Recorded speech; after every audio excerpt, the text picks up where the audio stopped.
2026க்கான வாக்குத்தத்தம். உன் அலங்கத்துக்குள்ளே சமாதானமும் உன் அரண்மனைக்குள்ளே சுகமும் இருப்பதாக. ஆண்டவரே, ஒரு மனுஷனுடைய வாழ்க்கைக்கு தேவையானது இதுதான். உன் அலங்கத்துக்குள்ளே சமாதானமும் உன் அரண்மனைக்குள்ளே சுகமும் இருப்பதாக. உங்க வீட்டுக்குள்ள சமாதானம் இருக்கணும், உங்க அரண்மனைக்குள்ள சுகம் இருக்கணும். சுகம் என்றால் வியாதி இல்லாத வாழ்க்கையை தான் சொல்றது.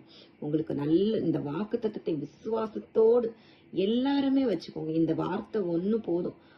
உங்க வாழ்க்கைக்கு தேவையான நிம்மதியை கர்த்தர் கட்டளையிடுவார். இந்த வார்த்தையை அவரிடத்துல சொல்லுங்க. தினந்தோறும் இந்த வசனத்தை வாசிங்க. கர்த்தர் அப்படியே ஆக கடவுது என்று சொல்லுவார். உங்களுக்கு அப்படியே ஆக்கு, உங்களுக்கு நிறைவேற்றி தருவார் உங்கள் காரியங்கள்ல.